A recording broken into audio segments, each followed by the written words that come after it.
Ya, baik ya semua ya.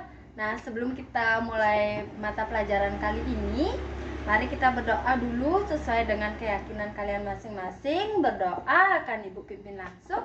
Berdoa mulai.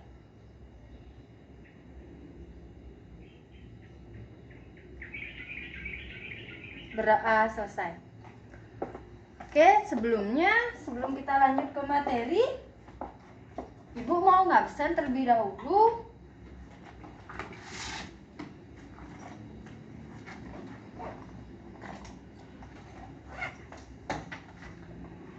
Ada teman kalian yang tidak hadir hari ini? Semua hadir ya?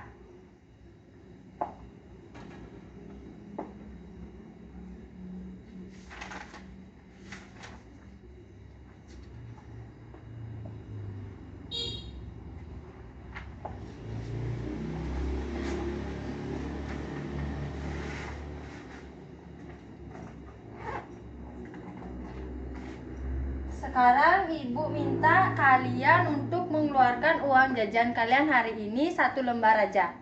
Kasih tunjuk ke Ibu. Entah itu logam, kertas, atau sebagainya, terserah, yang penting uang kalian hari ini.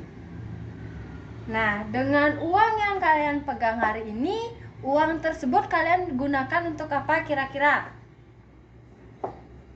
Ya, untuk membeli makanan di kantin, ya betul. Membeli buku, betul. Membeli pulpen, betul. Dipinjamkan kepada teman, ya. Ada lagi? Untuk ditabung, ya. Jadi uang kalian digunakan untuk beli jajan, pemenuhan kebutuhan kalian, disimpan dan ditabung, betul sekali. Nah, kenapa Ibu bertanya tentang uang jajan kalian hari ini? Jadi materi yang akan kita bahas kali ini adalah materi tentang uang. Tadi kan kalian sudah bilang, Bu, saya pakai uang saya untuk jajan di kantin, saya pakai uang saya untuk ditabung, saya pakai uang saya untuk dipinjamkan kepada teman. Sekarang Ibu tanya, apa sih pengertian uang menurut kalian? Ya, betul sekali jawabannya Rina. Jadi uang itu digunakan untuk memenuhi kebutuhan sehari-hari. Ya, bagus. Ada lagi? Betul jawabannya Andi. Jadi uang itu digunakan untuk membeli barang. Betul. Nah, jadi jawaban teman-teman kalian sudah betul. Jadi untuk memenuhi kebutuhan sehari-hari itu termasuk ke dalam fungsi uang ya Rina ya. Dan untuk membeli barang. Nah, uang merupakan alat tukar atau satuan nilai yang dikeluarkan oleh pemerintah yang diakui secara sah dan digunakan oleh khalayak umum.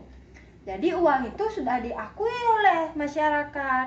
Jadi tidak hanya ibu aja yang tahu atau anak-anak aja yang tahu, tetapi masyarakat semua tahu bahwa benda tersebut adalah uang dan digunakan untuk menukar barang atau sebagai satuan nilai.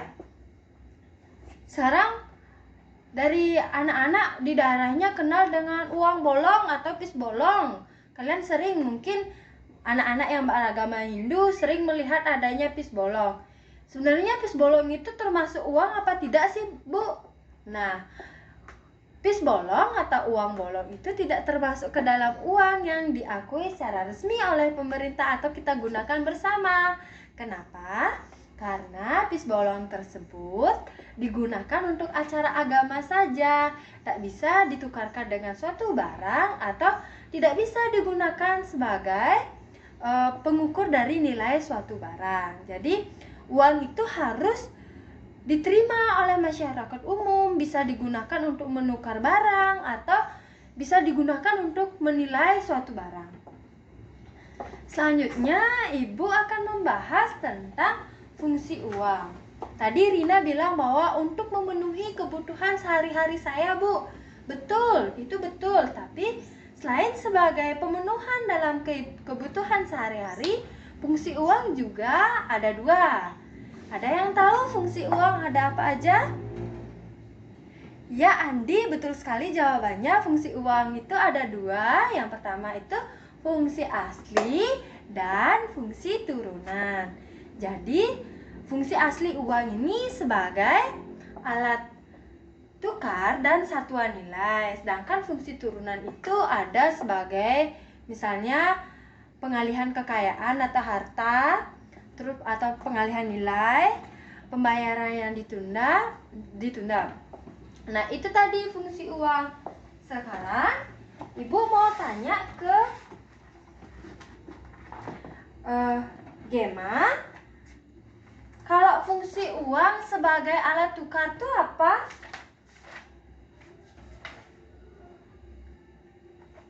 Silakan Gema.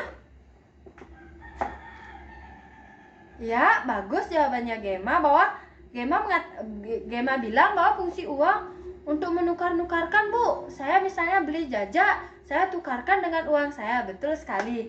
Jadi contohnya Gema sudah betul. Jadi fungsi uang sebagai alat tukar di mana misalnya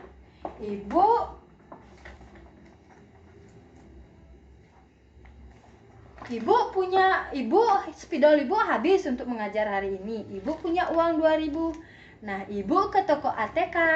Nah, Ibu menukarkan harga spidol ini 2.000. Ibu menukarkan uang Ibu dengan spidol yang ada di ATK, artinya uang sebagai alat tukar. Selanjutnya, uang sebagai satuan hitung. Kenapa uang dikatakan sebagai satuan hitung? Misalnya, Ibu ingin membeli lem dan membeli spidol. Tapi Ibu, harga lem dan spidol ini tentu berbeda. Ini harganya 1.000, ini harganya 2.000. Nah, dari ini Ibu akan menentukan berapa besar uang yang harus Ibu keluarkan untuk membeli lem dan membeli spidol. Jadi uang digunakan sebagai satuan hitung. Jadi kita membayarkan suatu benda atau suatu barang itu berdasarkan besarnya besarnya harga dari benda atau barang tersebut. Nanti kita bayarnya sesuai harganya tersebut. Selanjutnya, fungsi yang ketiga yaitu fungsi uang sebagai alat pembayaran yang tertunda.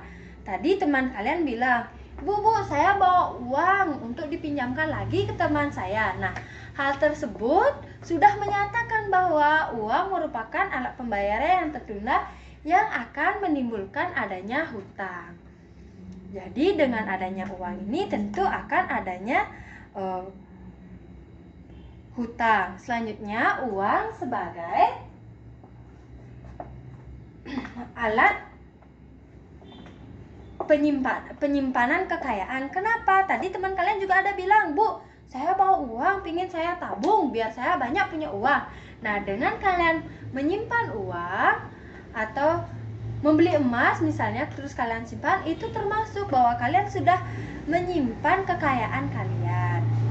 Selanjutnya, yang terakhir itu fungsi uang sebagai alat pengalih nilai atau pengalih kekayaan. Misalnya, Ibu sudah nikah, Ibu ini dari Buleleng, sudah nikah, punya rumah, punya tanah di Buleleng.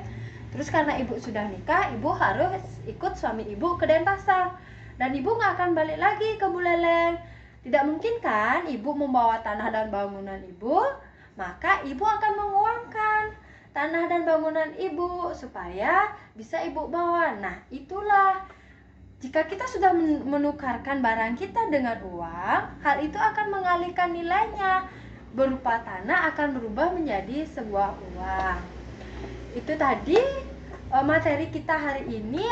Anak-anak ada yang ditanyakan? Ada? Mungkin Cinta tolong rangkum apa yang Ibu kasih tahu tadi. Ya, bagus Sinta. Nah, itu tadi. Sekarang Ibu akan memberikan tugas.